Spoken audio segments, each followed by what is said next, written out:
అది జరిగిన తర్వాత మీరు చూస్తే ఏమాత్రం సిగ్గుపడకుండా ఒక రాజకీయ పార్టీ ఇంకా కూడా మాట్లాడే పరిస్థితికి వచ్చారు. ఇంకో పక్కన మీరు చూశారు, ఒక్కొక్క బోటు 50 టన్నుల వెయిట్ ఉండే బోట్ని, అది కూడా ఏదైతే ఎవరైనా బోట్ ఉంటే ఆ బోట్ని జాగ్రత్తగా పెట్టుకుంటాం, అలాంటిది 3 బోట్లు ఒకటిగా కట్టి 11,40,000 క్యూసెక్స్ ఆఫ్ వాటర్ నదిలో వస్తూ ఉంటే అప్పుడు ఈ వదిలిపెట్టారు. ఇప్పుడు మాట్లాడుతున్నారు ఎట్టొచ్చాయో తెలియదని.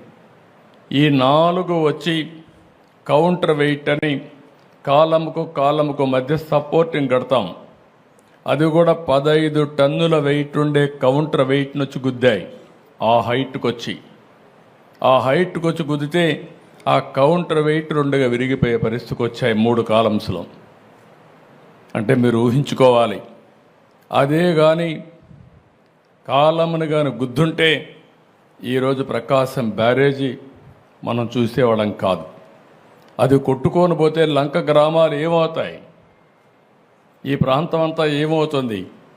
కనీసం అలాంటి బాధ్యత లేకుండా చేసి ఆ రోజు ఇదే చేశారు. బాబాయిని చంపేసి గుండెపోటుగా చిత్రీకరించిన వాళ్ళు ఇప్పుడు బోట్లు వదిలిపెట్టి మాకు తెలియదనే పరిస్థితికి వచ్చారు. కనీసం ఓనర్స్ అనేవాళ్ళు ఆ బోట్లు క్లెయిమ్ చేయలేదు, వచ్చి కొట్టాయి.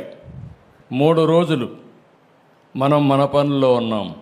చూస్తే దానికి వైఎస్ఆర్ కాంగ్రెస్ పార్టీ కలర్స్ ఉన్నాయి. అయితే ఒక్కడు కూడా మాట్లాడకపోతే ఆ నెంబర్లు తీసుకొని వెరిఫై చేస్తే వీళ్ళంతా కూడా వైఎస్ఆర్ కాంగ్రెస్ పార్టీ ఫాలోయర్స్. అదే మరిగా ఇదే బోట్లు ఈ దొంగ ఇసుక వ్యాపారాన్ని చేయడానికి వినియోగించిన బోట్లు ఇవన్నీ.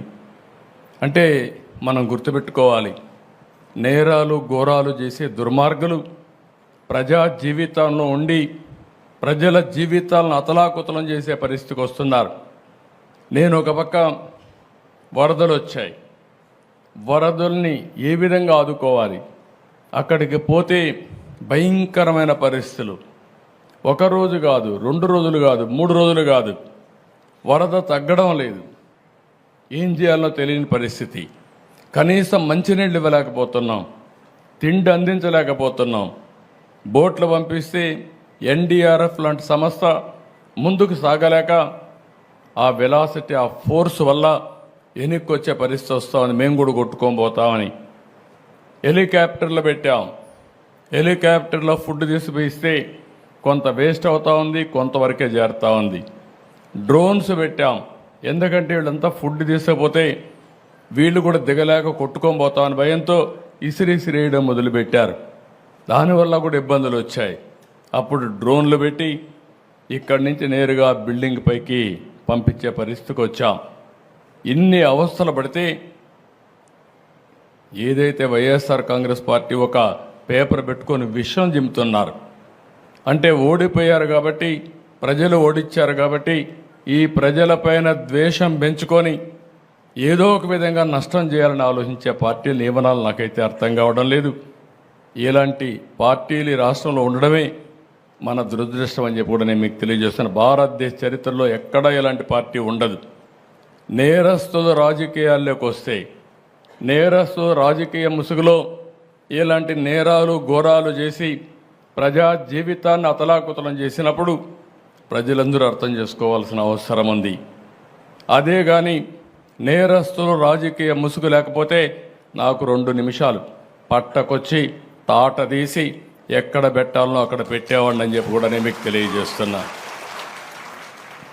నేను చాలా సంక్షోభాలు చూశాను, నాకు ఇవన్నీ ఒక లెక్క కాదు. నా పీరియడ్లో ఎవడో రౌడీ అనేవాడు ఎవడో రోడ్డు మీదకి వచ్చేవాడు కాదు.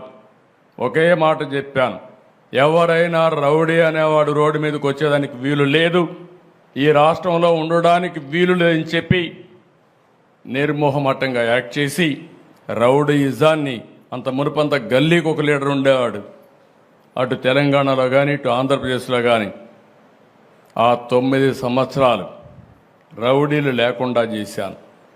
రాయలసీమ మొత్తం ముఠాలు ఒకరినొకరు కొట్టుకొని చనిపోయేవాళ్ళు. కక్షలు పెంచు